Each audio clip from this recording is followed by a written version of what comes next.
tignan mo, yung sa height, posible din na importante rin yung may height ka, no? Pero siyempre, kung ma-offset naman yan kung sa kanilang bilis, sa kanilang, yung kung makakasabay sila sa physicality nung laro, sa KBL, considering na talagang ano yan mga iba't ibang nasyon na naglalaro yan, ilang locals ng Korea, pero marami iba't ibang nasyon, no?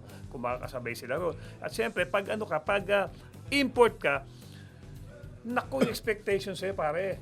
Okay, mas mataas in terms of field goal percentage. Mas magaling ka doon sa mga local. Pare, tanong ko. Anong height mo, pre? Ako, almost 5'11 ako. 5'11", 6'7". Yung height ba nilang dalawa, sabihin, ilang ang diferensya sa'yo?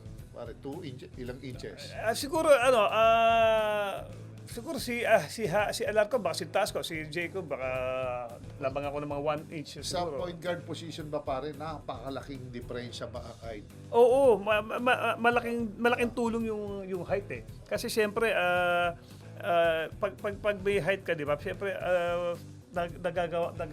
nagagamit din sa depensa rin eh.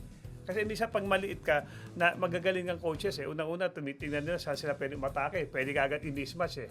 Di ba? O atakihin natin si ganito. Ngayon, dito masusubukan ng depensa naman nila. Kasi minsan, kahit ako yung coach, nakita ko, kung meron akong guard na mataas, okay? I-take advantage ko yung kakulangan nila sa height. Pero siyempre, marami naman ding nag-excel na malit sa height. Keeper Abena. Si Keeper Sintasco. 5'9". Hindi, Sintasco si Keeper, pero nag-excel siya eh.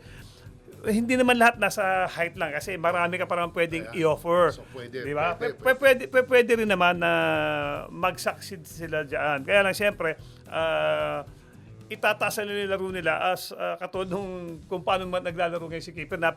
Si Keeper hindi na talent eh. Ang kay Keeper napakatalino na maglaro eh. Alam niya kailan siya atake, kailan siya papasa, kailan siya pupulap. Yun yun pare, hindi tinuturo yun. Ano na yun eh? Sa experience na yun. Maturity yun. na yun. Yun dapat malaman na at hindi magiging hadlang ang height. Yun.